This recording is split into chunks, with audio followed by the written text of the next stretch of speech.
అందరికీ మరణాత. స్త్రీ గురించి చెప్పుకుందాం. యోహాను సువార్త 20వ అధ్యాయము భక్తుడైన యోహాను గారు రాసినటువంటి యోహాను సువార్త 20వ అధ్యాయము యోహాను సువార్త 20వ అధ్యాయం 11 నుండి 18 వరకు చదువుకున్నాము. అయితే మరియా సమాధి బయట నిలిచి ఏడ్చుచుండెను. ఆమె ఏడ్చుచు సమాధిలో వంగి చూడగా తెల్లని వస్త్రములు ధరించిన ఇద్దరు దేవదూతలు యేసు దేహం ఉంచబడిన స్థలంలో తల వైపున ఒకడును కాళ్ళ వైపున ఒకడును కూర్చుండుట కనబడెను. వారు అమ్మ ఎందుకు ఏడ్చుచున్నావని ఆమెను అడుగుగా, ఆమె నా ప్రభుని ఎవరో ఎత్తుకొని పోయి ఆయన ఎక్కడ ఉంచినో నాకు తెలియలేదని చెప్పాను. ఆమె ఈ మాట చెప్పి వెనకకు తిరిగి యేసు నిలిచి ఉండుట చూచెను, కానీ ఆయన యేసు అని ఆమె గుర్తుపట్టలేదు.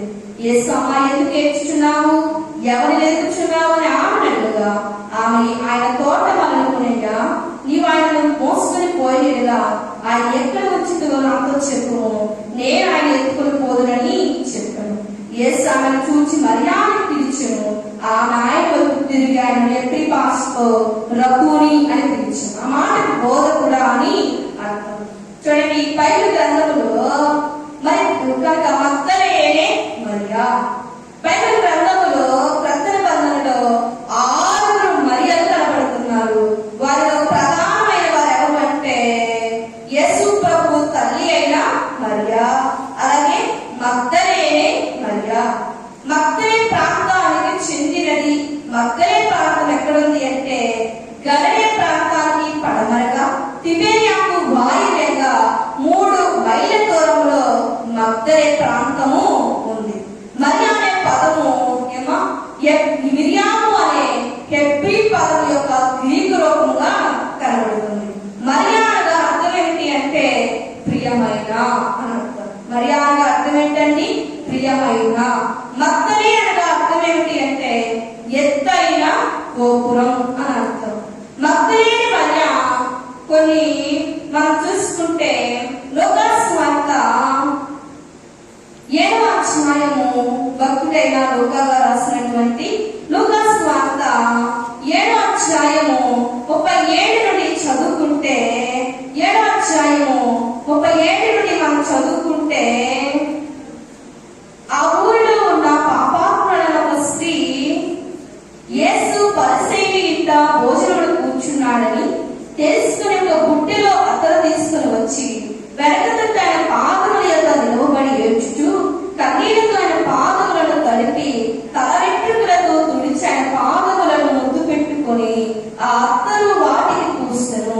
చూడండి, ఇక్కడ మగ్దలేని మరియ ఇక్కడ ఏం చేస్తుంది? పాపాత్ముల స్త్రీ అని చరిత్రకారులు చెప్తూ ఉన్నారు. ఇవి చేసిన కార్యం ఏంటి? అక్కడ ప్రభుకి ఏం చేసింది? కన్నీటితో ఆయన పాదాలను కడిగింది, తల వెంట్రుకలతో ఆయన పాదాలను తుడిచింది. చూడండి, ఇక్కడ ఆమె కన్నీటితో ఆయన పాదాలను కడిగి తల వెంట్రుకలతో ఆయన పాదాలను తుడిచి ఆయన పాదాలను ముద్దాడుచున్నది. ప్రభు పాదాలకు అత్తరు పోసింది. ఈ స్త్రీ ప్రభువు ఎడల ప్రేమను కనపరుస్తున్నట్లుగా కనబడుతుంది. ఈ స్త్రీ ప్రేమను ప్రభు ఎడల కనపరిచింది. ఈమె ప్రభువుకు చూడండి, ఈమె ప్రభువుకు ఈమెకు చాలా సాన్నిధ్యము కనబడుతూ ఉంది. ఈమె ప్రభువును ప్రేమించింది. మగ్దలేనే మరియా. చూడండి, ప్రభువును ప్రేమించింది. దాన్ని చూసిన వారంట ఈమె ప్రాధాన్యత తగ్గించాలని చెప్పి ఏమన్నారండి? ఆమె పాపాత్ములైన స్త్రీ అన్నారు. చూడండి, మరికొందరు చరిత్రకారులు ఈమె పాపాత్ములైన స్త్రీ కాదు అని మనం చెప్పుకోవచ్చు. ఎందుకంటే ఏమేం చేసింది? ప్రభు పాదాలను కన్నీటితో కడిగింది, తల వెంట్రుకలతో తుడిచింది, అత్తరు పోసి ప్రభు పాదాలను ముద్దాడుతూ ఉంది. చూడండి, ఈమె ప్రభువును ఎంతో ప్రేమించింది. ప్రభు ఎడల ఈమెకు ఎంతో మమకారం ఉన్నట్లుగా మనకి కనబడుతుంది. మమకారము 3 అర్థాలు. ఒకటి ప్రేమ. లవ్ అంటే ఏంటండి? ప్రేమ. ప్రభు ఎడల ప్రభువుని ఎంతో ప్రేమించింది. రెండవది ప్రభు ఎడనంట ఎంతో ఆప్యాయత ఉంది. చూడండి, యేసు ప్రభు సీమోను ఇంట ఉన్నాడని తెలుసుకొని ఎక్కడికి వచ్చిన ఆప్యాయతగా ఎవరికి వచ్చిందండి, ఆ ఇంటిలోనికి వచ్చి కన్నీటితో కడిగి తన వెంట్రుకలతో తుడుచుకుంది. ప్రభు ఎడల ఏమున్నది, ఆప్యాయత ఉన్నట్లుగా కనబడుతుంది. ఇంకా మూడవదిగా ఏంటి అంటే అటాచ్మెంట్, అంటే అనురాగము, ప్రేమానురాగం కనబడుతుంది. ప్రభు ఎడల ఎంత ప్రేమ ఉందో కనుక చూడండి, ఈ మూడు మాటలు మనకి కనబడుతూ ఉన్నాయి. చూడండి, యోహాను సువార్తలో మనం చదువుకుంటే 20వ అధ్యాయము, యోహాను సువార్త 20వ అధ్యాయము 11 నుండి 18 వరకు చదువుకున్నాం. మరి ఏం చేసిందండి, ఆ 20వ అధ్యాయం మొదటి వచనం చూసుకుంటే ఆ పెందలకడే ఆదివారంతో చీకటిగా ఉన్నప్పుడు మగ్దలేనే మరియ పెందలకడే సమాధి ఎదుటకు వచ్చినట్టుగా కనబడుతుంది. అంటే మరియ పెందలకడే ప్రభు సమాధి ఎదుటకు వచ్చింది. ఏమో ఎక్కడికి వచ్చింది, పెందలకడే సమాధి ఎదుటకు వచ్చింది. 20వ అధ్యాయము యోహాను సువార్త 20వ అధ్యాయం 7వ వచనాన్ని చదువుకుంటే, నారబట్టలు పడియుండుటయు ఆయన తల రుమాలు నారబట్టలేక ఉండగా వేరుగా ఒక చోట చుట్టి పెట్టి ఉండుటయు చూచెను. చూడండి, నారబట్టలు ఒక చోట చుట్టి పెట్టి ఉండుట చూచింది. 20వ వచనంలో అక్కడ తన శిష్యులు తిరిగి తమ వారి వద్దకు వెళ్ళిపోయారు. శిష్యులు కూడా వచ్చారు. వారు ఏం చేశారండి, శిష్యులు వెనతిరిగి వెళ్ళిపోయారు. 11వ వచనంలో అయితే మరియ సమాధి వద్ద బయట నిలిచి ఏడ్చుచూ ఉంది. ఆమె వంగి చూడగా ఇద్దరు మనుష్యులు, ఇద్దరు దేవదూతలు కనపడ్డారు. చూడండి, యేసు దేహం ఉంచబడిన స్థలంలో తల వైపున ఒకడును కాళ్ళ వైపున ఒకడును కూర్చుంటుట కనబడింది. వారు అమ్మాయి ఎందుకు ఏడ్చుచున్నామని అని ఆమెను అడగగా ఆమె ఏమంటుంది, నా ప్రభువుని ఎవరో ఎత్తుకొని వెళ్ళాను. ఏం చెప్తుంది వారికి, ఏడుస్తూ నా ప్రభువుని ఎవరో ఎత్తుకొని పోయాను. చూడండి, ఇక్కడ అమ్మాయి ఎందుకు ఏడ్చుచున్నావు, ఎవరు ఎదుగుచున్నావు అని ఆమెను అడగా నా ప్రభువుని ఎవరో ఎత్తుకొని పోయి అని చెప్తుంది. చూడండి, ఇక్కడ మళ్ళీ ఇంకో మాట మనం చదువుకుంటే, చూడండి, ఆమె యేసు ప్రభు అమ్మాయి ఎందుకు ఎదుగుచున్నావు, ఎవరు ఎదుగుచున్నావు అని ఆమెను అడగగా ఆమె ఎవరు ఎదుగుచున్నావు అని ఆమెను అడగగా ఆమె ఆయన తోట అనుకుని, అయ్యా నీవు ఆయన మోసుకొని పోయే కదా, ఆయన ఎక్కడ ఉంచిందివో నాకు చెప్పు, నేను ఆయన ఏం చేస్తాను, మోసుకొని వెళ్తానంటుంది. చూడండి, ప్రభువుని ఎత్తుకొని వెళ్తానంటుంది. చూడండి, 33 సంవత్సరాలు కలిగిన ప్రభువుని ఎత్తుకొని వెళ్తాను అంటుంది. అంటే ఈమె ఎంతగా ప్రేమించిందో కదా ప్రభువుని. 33 సంవత్సరాల బిడ్డలను ఎత్తుకుంటారా ఏమో? చూడండి, అంటే ప్రభువుని ఎంత ప్రేమించిందో. ప్రభువుని, అయ్యా నువ్వు నా ప్రభువుని ఏమైనా ఎత్తుకొని వెళ్ళావు చెప్పు, నా ప్రభువుని ఏం చేస్తాను, నేను ఎత్తుకొని వెళ్తానంటుంది. ఎంతగా ప్రేమించిందో. అందుకే 4 సువార్తలలో ఈమె గురించి స్పష్టంగా రాయబడింది. 4 సువార్తలలో ఈమె గురించి పరిశుద్ధాత్మ తండ్రి రాయించారు. 7 మాటల ద్వారా ప్రభు యొక్క ప్రేమను కనపరిచిన స్త్రీగా మనకి కనబడుతుంది. 7 మాటల ద్వారా ప్రభు యొక్క ప్రేమను కనపరిచింది ఈ మగ్దలేనే మరియ. ఒకటేంటి అంటే ఉపచారము. ఒకటేంటండి, ఉపచారం. ఏం చేస్తుంది ఉపచారం అంటే ఏంటండి, పరిచర్య. కనుక యేసు ప్రభుకి ఎంతగానో పరిచయం చేసింది. ఇంకా రెండవది ఏంటి అంటే సహకారం. పరిచర్యలో నుండి తన ఆస్తినిచ్చి సహకరించింది ఎవరు, మగ్దలేనే మరియ. రెండవది వ్యవహారం. తన క్రియ చేత, తన ప్రవర్తన చేత ప్రభువును మహిమపరుచుకున్నది మగ్దలేనే మరియ. 4వది సాధికారం. స్త్రీల సమూహానికి ఒక నాయకురాలిగా మగ్దలేనే మరియ కనబడుతుంది. 5వదిగా సమాహారం. స్త్రీలందరినీ సమకూర్చినట్టుగా కనబడుతుంది. 6వది విచారం. యేసు ప్రభు సమాధి యొక్క కన్నీరు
చాలను.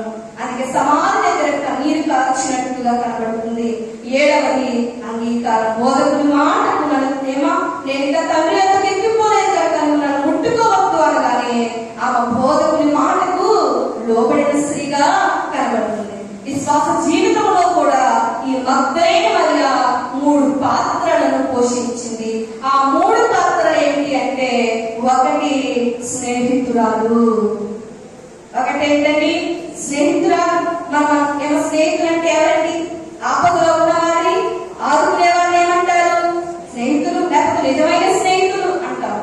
చూడండి, ఈమె ప్రభుకి స్నేహం ఎలా ఏర్పడింది అంటే, ఈమెకి 7 దయ్యాల నుండి ఎవరు విడిపించారు? యేసు ప్రభు విడిపించారు. చూడండి, ఈమె దయ్యముల నుండి విడిపించబడిన తర్వాత ఈమె ఎవరిని వెంబడించింది? ప్రభువును వెంబడించింది. ఎంత కాలం నుండి దయ్యం పట్టును బట్టి, ఏమో ప్రభు స్వస్థత కలిగించడం బట్టి ఈమె ఎవరిని వెంబడించింది? ప్రభువును వెంబడించింది. కనుక దేవా వెంబడించింది నీ నామమున, దేవా వెంబడించింది నీ నామమున, జీవితేశ్వరన జీవితాశ్రీవి రవిరా భాగ్యమా యేసువా, రవిరా భాగ్యమా యేసువా, దేవా వెంబడించింది నీ నామమున. చూడండి, ఆయన నామాన్ని, యేసు ప్రభువుని ఆమె వెంబడించినట్టుగా మనకి కనబడుతుంది. మనం కూడా ఏం చేయాలి? ఏమో ప్రభువును వెంబడించాలి. సేవలో వెంబడించేవారిగా ఉండాలి, పరిచయం చేసేవారిగా ఉండాలి, సేవ సమకూర్చేవారిగా మనం ఉండాలి. చూడండి, ప్రభుకి ఈమె ఎలా ఉంటుందండి? స్నేహితురాలుగా ఉన్నది. ఈమె ప్రభువుని విడిచి వెళ్ళిపోయిందా? 7 దయ్యముల నుండి ప్రభు విడిపించారు. ఈమె ప్రభువుని విడిచి వెళ్ళలేదు, ప్రభువుని వెంబడించింది. వెంబడించుటను బట్టి ప్రభువుకు ఈమెకి ఏర్పడింది? స్నేహము, సహవాసం ఏర్పడింది. మనం చదువుకుంటే మార్కు సువార్త 5వ అధ్యాయము, అక్కడ ఎవరు కనపడతారు అంటే సేనాదయ్యములు పట్టిన వారు కనపడతారు. చూడండి, సేనాదయ్యములు పట్టిన వాడు, సేన అంటే ఏంటండి? 2000 దయ్యాలు పట్టిన వారు కాదు. చూడండి, 2000 దయ్యముల నుండి ప్రభు విడిపించారు సార్. అలాగే మగ్దలేనే మరియ దయ్యములు 7 దయ్యములు విడిపించారు. చూడండి, ఇక్కడ సేనాదయ్యములు పట్టిన వారు అడుగుతున్నారు ప్రభుని, అయ్యా నన్ను కూడా నీతో ఉండనివ్వు అన్నప్పుడు ప్రభు నీవు వెళ్ళి నీ కుటుంబానికి, గ్రామస్తులకు సాక్ష్యమని చెప్పారంట.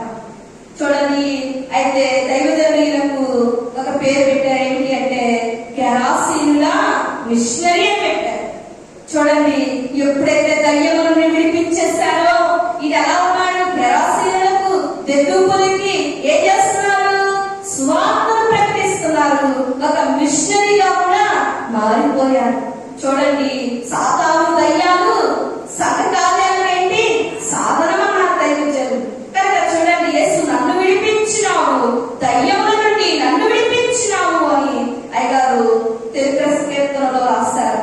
చూడండి, దయ్యముల నుండి కూడా విడిపించేవారెవరు?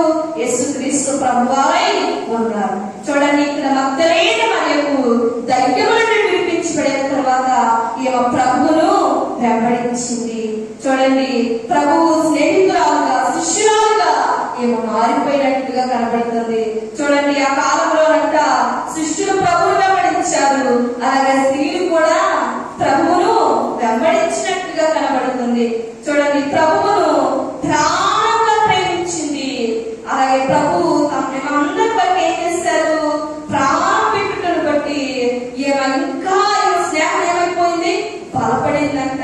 ఇంకా ప్రభువుని ఇంకా ఎక్కువగా ప్రేమించింది, స్నేహితురాలుగా మారిపోయింది. చూడండి, ఇంకా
ప్రేమించింది. శిష్యుల కంటే కూడా మగ్దలేన మరియ ప్రభు ఎక్కువగా ప్రేమించిందంట.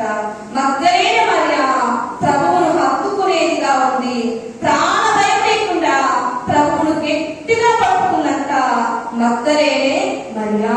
చూడండి, మగ్దలేన మరియ ప్రభుకి పరిచయం చేసింది, ఉపచారం చేసింది.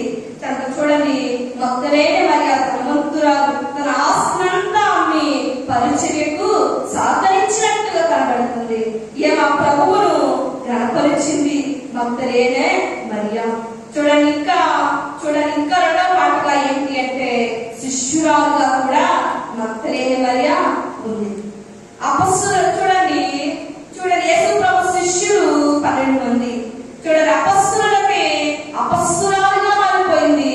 యేసు ప్రభు యొక్క 13వ శిష్యురాలుగా పరిగణించబడిందంట మగ్దలేనే మరియ.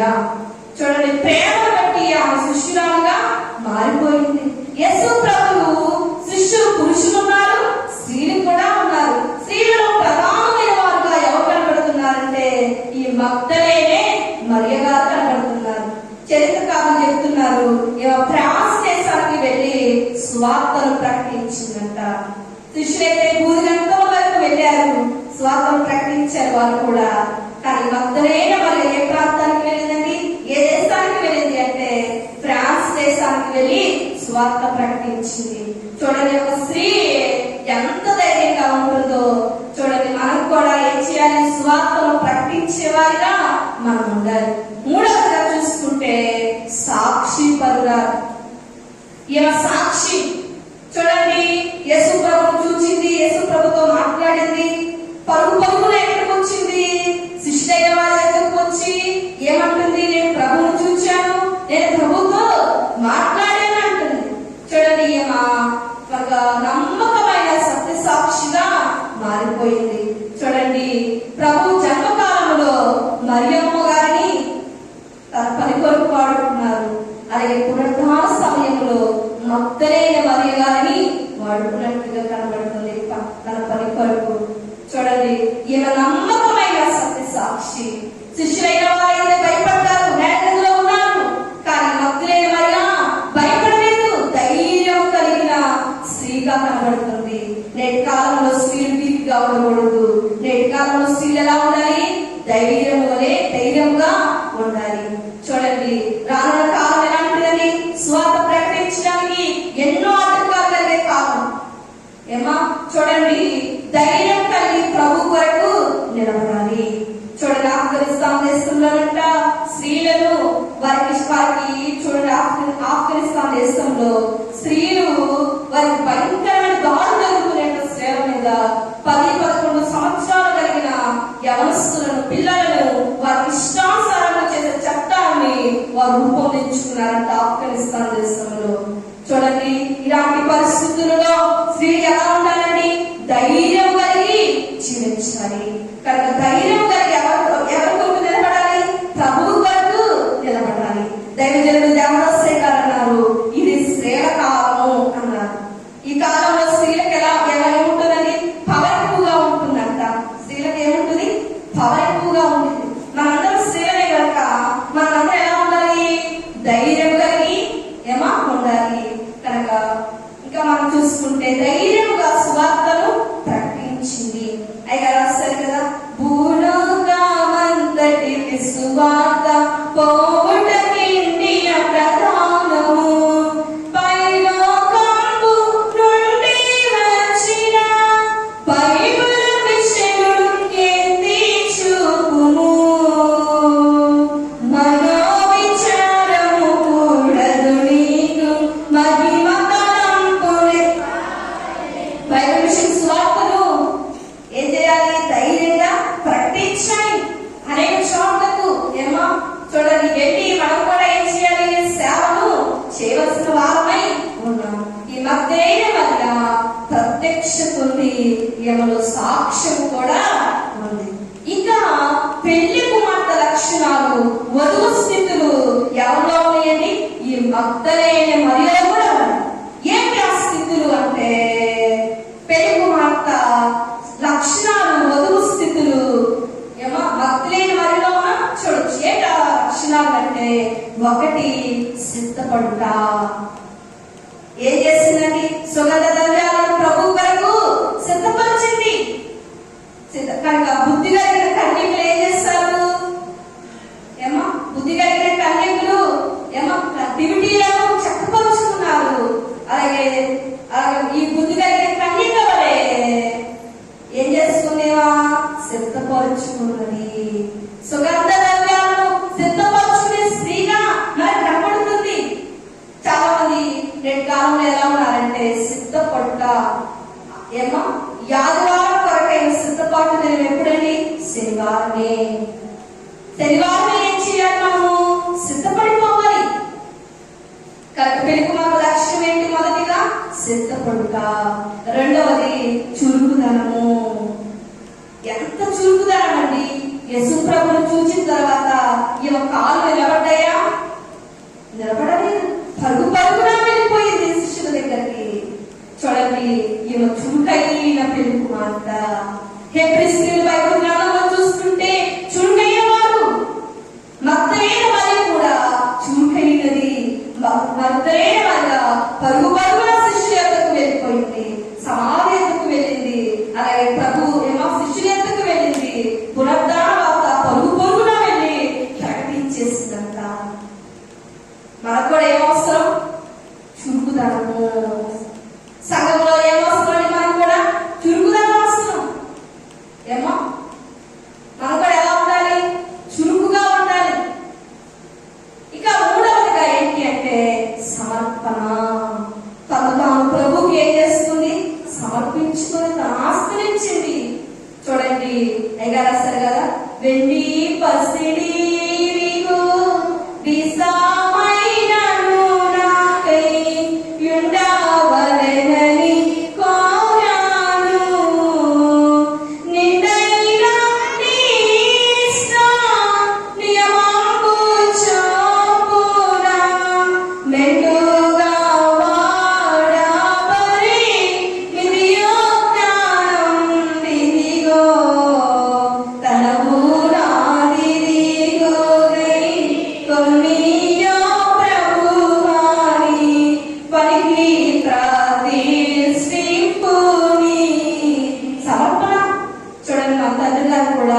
ఎంతో సమర్పణ కలిగి దైవజనులు రాస్తారు పాట. తనువు అంటే శరీరం. చూడండి, కనుక ప్రతి భాగాన్ని దేవునికి సమర్పించినట్టుగా మనకి కనబడుతూ ఉంది. ఇక్కడ భక్తులైన వారికి కూడా సమర్పణ అనే లక్షణం కలిగి ఉంది. చూడండి, భక్తులైన వారిగా ప్రభువును చూచే స్థితి, దేవదూతలను చూచే స్థితి, ప్రభు మాట వినే స్థితి కలిగి ఉంది. ప్రభువును చూచే స్థితి, పునరుద్ధానుడైన ప్రభువును చూసిందా? అలాగే దేవదూతలను చూసిందా? వంగి చూడగా ఎవరు కనపడ్డారు? మనకి ఇద్దరు దేవదూతలు కనపడ్డారు. దేవదూతలను చూసింది, అలాగే ప్రభువు మాట వినింది. మర్యాదగానే ఆ స్వరాన్ని గుర్తుపెట్టింది. అంటే సమర్పణ కలిగి జీవించింది. దైవజనులు దేవదాసయ్య గారి గదిపైన రాయబడిందంట, మీకు మనుష్యులతో కంటే దేవుడితో సహవాసం కలదా? ఇప్పుడు అడుగుతున్నాను, మనకి ఎవరితో సహవాసం ఉందండి? నేటి కాలంలో స్త్రీలైన వారు ఇద్దరు కూర్చుంటే చాలు, లేకపోతే నలుగురు కూర్చుంటే చాలు, మన మాటలు ఎలా ఉంటాయి? ఏమో ఊళ్ళో మాటలన్నీ మన దగ్గరే ఉంటాయి. చూడండి, దైవజనుడు మీకు మనుషుల కంటే దేవుని సహవాసం ఉందా? మనం ఎక్కువగా ఎవరితో సహవాసం చేయాలి? దేవునితో సహవాసం చేసేవారుగా ఉండాలి. ఈ కాలము సన్నిధి చేసే కాలంగా కనబడటం లేదు, కానీ ఏ కాలంగా కనబడుతుందంటే సెల్లిదిగా మారిపోయింది. అంటే ప్రతి వారి చేతిలో ఏముంటుంది? ముందు ఏమో సెల్ ఫోన్ ఉంటే చాలు, ఒక గంట అయినా చూస్తాం దాన్ని, కానీ ఒక గంట సన్నిధి చేయలేకపోతూ ఉన్నాం. ఒక గంట అయినా ఫోన్ పట్టుకొని, అసలు ఫోన్ పట్టుకుంటే ఏం తెలియదు, టైమే తెలియదు అంటారు చాలా మంది యవనస్తులు. చూడండి ఎలా మారిపోయింది. సన్నిధి చేసే కాలంగా మారిపోయి కాలంగా కనపడటం లేదు, కానీ ఎలా కనపడుతుంది? సెల్లిదిగా మారిపోయింది.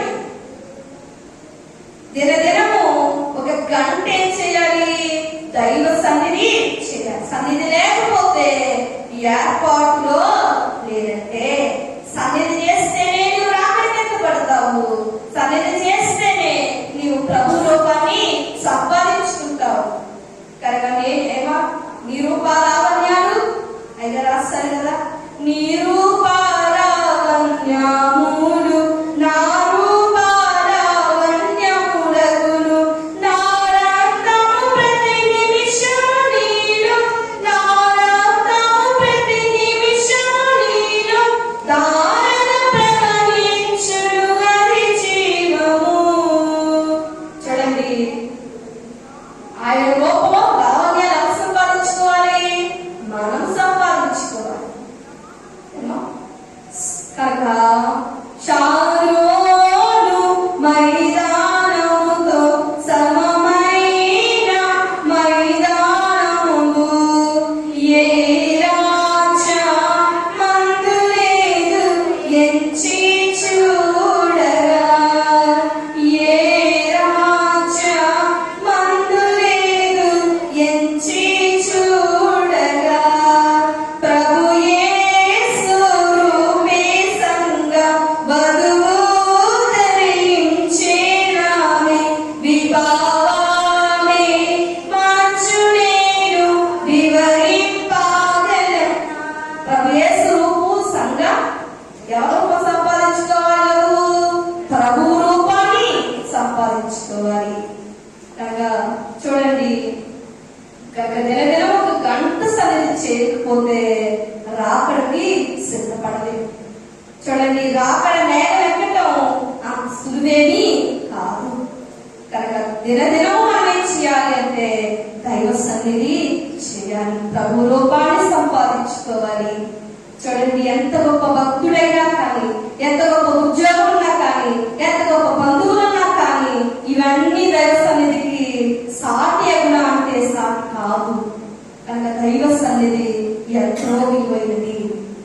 చూడండి, ఈ మగ్దలేనే గారు పెళ్లి కుమార్తె లక్షణమైన సమర్పణ అనే లక్షణం కలిగి జీవించింది. చూడండి, శిష్యులైతే 9 చూశారు, కానీ 9 చూశారు, నా బట్టలు పడినట్టు చూశారు, తిరిగి వెళ్ళిపోయారు. కానీ మగ్దలేనే మరి ఏం చేసింది? వెతికింది. మగ్దలేనే మరి ప్రభు వెతికాక ప్రభు కనపడేంత వరకు ఎక్కడుంది? సమాధి అద్దరే ఉంది. చూడండి, ఆశపడి ప్రభువును వెతికింది. మనకు కూడా ఏంటాలి? ప్రభువును చూడాలి అనే ఆశ ఉండాలి. అప్పుడే ప్రభు మనకి కనబడతారు. ఒక స్త్రీ ఉందంట, దైవదేవుడు దేవదాసయ్య గారు కాలంలో. ఆ స్త్రీ అంట దైవదేవుడు దేవదాసయ్య గారు ఆమె చెప్పారంట, నువ్వు ఆ ఇంటికి రా, 6:30 రమ్మని చెప్పారంట. 6:30 ఎప్పటి వరకు సన్నిధిలో ఉండాలి అన్నారంట. సరే, ఆమె 6:30 కల్లా తలకు స్నానం చేసి ఎక్కడికి వచ్చిందంటే దైవదేవుల దేవదాసయ్య గారి దగ్గరికి వచ్చిందంట. దైవదేవుడు దేవదాసయ్య గారు చెప్పారంట, అమ్మ నువ్వు సన్నిధి చేయాలి, మోకరించాలి, ప్రభువుని చూడాలి. నీకు అనేక దర్శనాలు వస్తాయి, వాటి వైపు నీవు చూడొద్దు. నీకు ఎవరు కనపడాలి?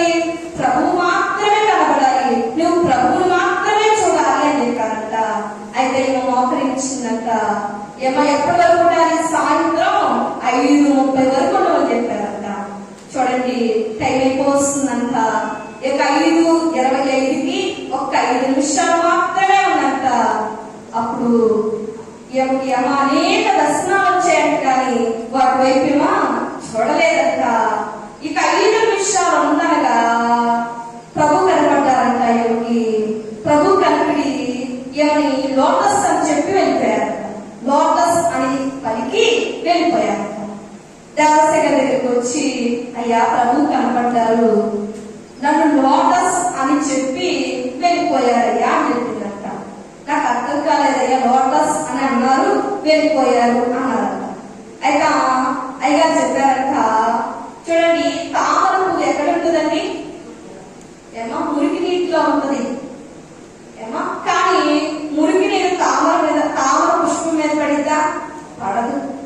చూడండి, దైవజనుల దేవదాసయ్య గారు అన్నారంట, నీ జీవితం కూడా ఈ లోకం ఎలాంటిది? ఏమో మురికి వంటిది. ఈ లోకంలో ఉన్నా కానీ నువ్వు ఎలా ఉండాలి? ఒక ఏమో ఏ మలినం అంటుకుందా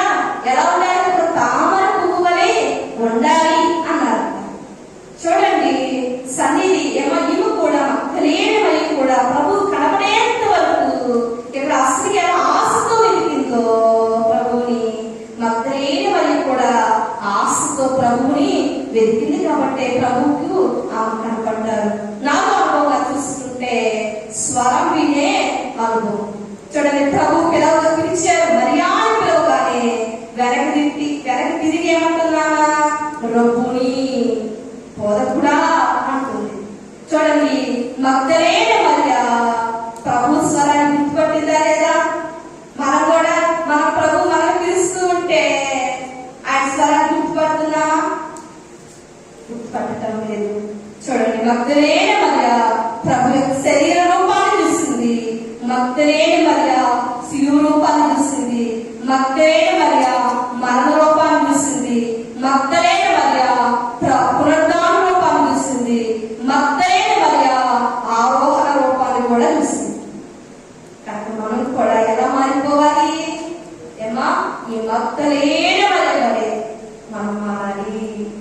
మగ్దలేన మరియ ధైర్యం కలిగి ఉన్నది. మగ్దలేన మరియలో పెళ్లి కుమార్తె లక్షణాలు ఉన్నాయి. మనం కూడా ఎలా ఉండాలి? దేవుడితో సహవాసం చేస్తూ మగ్దలేన మరియ లక్షణాలు పొందుకొని రాకడకు సిద్ధపడే ధన్యత దేవాది దేవుడు మనకు అనుగ్రహించును గాక. ఆమేన్. ప్రార్థన చేసుకుందాం. చిన్న ప్రార్థన చేసుకుందాం. దయగల తండ్రి, కృప కలిగిన తండ్రి, నీకు స్తోత్రములయ్యా. చెప్పబడిన మాటలు తండ్రి, మగ్దలేన మరియ దేవ, ఈ మాటలందరి హృదయంలో ముద్రించి దేవా మీరే రాకడకు సిద్ధపరచండి ప్రభా. మగ్దలేన మరియ లక్షణాలు ఎంతో గొప్పగా కనబడుతున్నాయి తండ్రి. దేవా, మగ్దలేన మరియ దేవా మీకు స్నేహితురాలుగా ఉన్నది ప్రభా, శిష్యురాలుగా ఉన్నది ప్రభా. దేవా అలాగే సాక్షి పరురాలుగా ఉన్నది ప్రభా. దేవా మగ్దలేన మరియ వలె ప్రభా. దేవా శిష్యులైతే తిరిగి వెళ్ళిపోయారు కానీ ప్రభా మగ్దలేన మరియ ఆశతో వెతికిందయ్యా. ఆశతో వెతికింది కాబట్టి తండ్రి మిమ్మల్ని చూడగలిగింది, మీ స్వరం వినగలిగింది. దేవా తండ్రి అయా మిమ్మల్ని తండ్రి అయా చూచే అనుభవాన్ని తండ్రి మగ్దలేన మరియ గారు పొందుకున్నట్టుగా తండ్రి అయ్యా ఈ లోకంలో మేము తండ్రి అయ్యా మిమ్మల్ని చూచే ధన్యత, మీ స్వరం వినగలిగే ధన్యత మా అందరికీ మేము దయచేయమని, వచ్చిన వారందరినీ దీవించండి. దేవ మగ్దలేన మరియ లక్షణాలను ప్రభా ప్రతి వారికి దయచేయమని, దీవించమని యేసు నామమున